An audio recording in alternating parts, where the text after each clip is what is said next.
বুঝাইল চাকরে রে, শোনো শোনো রে বেটা বলি যে তোমার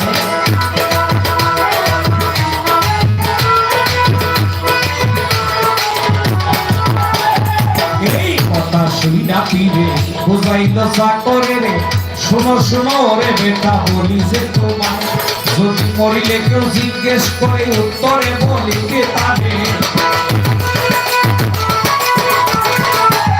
যদি কবরে কেউ জিজ্ঞেস করে উত্তরে বলে বিস্তারে বড় পীরের ঘোড়ার গাছ খাইতেছি আমাদের বড় নাই বলে আল্লাহ মালিক সাই কায়া বদল করে থাকে দুনিয়া।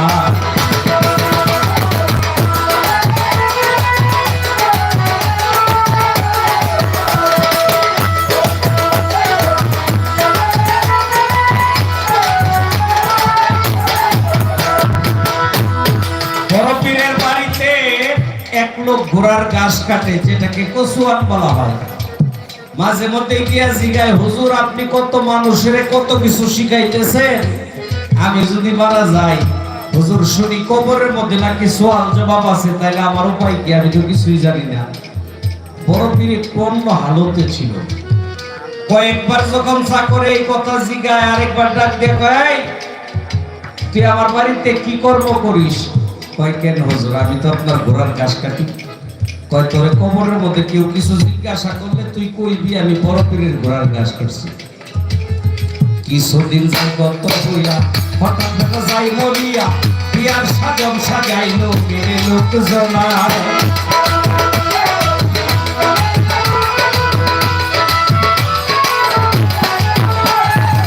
কিছুদিন যাই গত হইয়া হঠাৎ বেটা যাই মরিয়া, বিয়ার সাজন সাজাইল মিলে লোকজনায়, জানাজা নামাজ পড়াইয়া চারজনে কাঁধে করিয়া,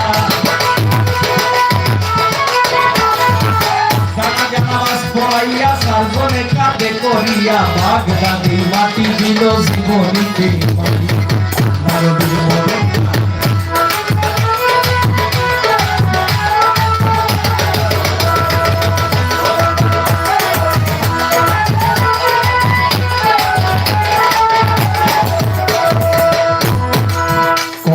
এসে ফেরেশতা তাহার কাছে জিজ্ঞায় কথা, মান রাব্বুকা ওয়া মান দীনুকা।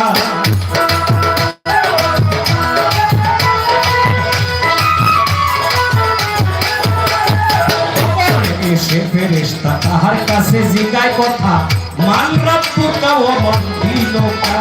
ওয়া মান নাবিয়ুকা জিজ্ঞাসিলে উত্তরে ওই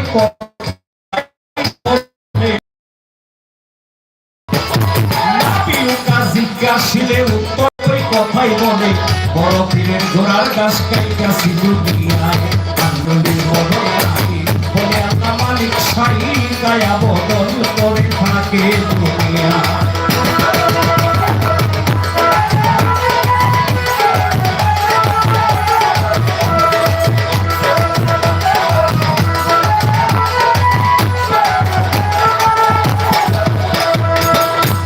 কথা শুনিয়া হাতে গুর্জ উঠাইয়া মারিবার লাগিয়া তারে প্রস্তুত হইয়া যায়।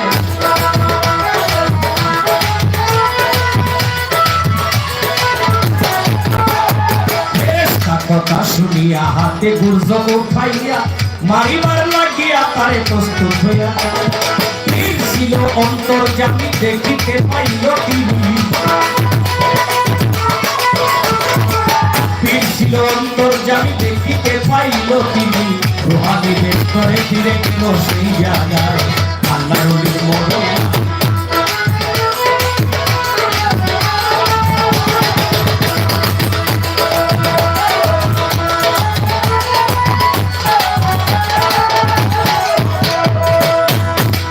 আমার বড় পীরের ওই চাকর মারা গেল, তাকে মাটি মঞ্জিল দেওয়ার পরে যখন কবরে ফেরেশতা আইসা জিগায়, মান রাব্বুকা ওয়া মান দীনুকা ওয়া মান নাবিয়ুকা, জবাব তো একটাই জানে, আমি বড় পীরের